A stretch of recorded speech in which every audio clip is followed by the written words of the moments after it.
भारतात आंब्याचा हंगाम सुरू झालाय आणि कदाचित म्हणूनच आंब्याचे विविध व्हिडिओज आणि पदार्थ माझ्या इन्स्टा फीडवर सतत दिसत असतात. माझे ऑस्ट्रेलियन मित्रमैत्रिणी याला नक्कीच रिलेट करतील की आम्हाला इथे परदेशात बसून त्याचा प्रचंड फोमो होतोय. माझ्याकडे नुकताच हा विलक्षण आणि अप्रतिम सेंद्रिय देवगड हापूस आंब्याचा बॉक्स आला आहे, खास मँगोवाला यांच्याकडून. We all make sure to stay away from carbide induced mangoes, don't we. हे खरे शुद्ध नैसर्गिक आंबे आहेत जे आपण भारतात आपल्या घरी खायचो. हा आंबा खाल्ल्याबरोबर क्षणात भारताच्या आठवणीत एकदम घरी टेलिपोर्ट झाल्यासारखं वाटतंय. कारण आपल्यासाठी आंबा हा फक्त फळांचा राजा नसतो, तर एक इमोशन, आपल्या संस्कृतीचा अविभाज्य भाग असतो, नाही का? This is the true essence of India. Like Australia needs to see this यार. कुछ है इसका मुकाबला दुनिया में. आज अक्षय तृतीयेच्या या शुभ दिनी हे आंबे घरपोच आले आणि मग काय खास आमरस करण्याचं ठरवलं.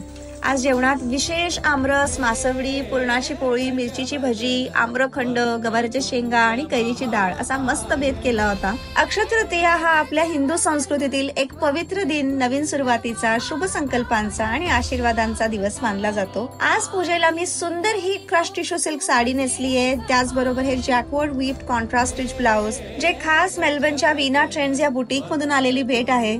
असं म्हणतात अक्षय म्हणजे कधी न संपणारे आणि या दिवशी केलेली प्रत्येक नवी सुरुवात कायमच शुभ मानली जाते. अशीच आपल्या पूर्वजांच्या आशीर्वादांची अखंड धारा पिढ्यानं पिढ्या वाहत राहो. कारण जिथे आस्था असते तिथे प्रकाश असतो, जिथे श्रद्धा असते तिथे शांती उमलते आणि जिथे संस्कृतीची नाळ घट्ट रुजते तिथेच अक्षयतेचा दीप अखंड तेवत राहतो, नाही का?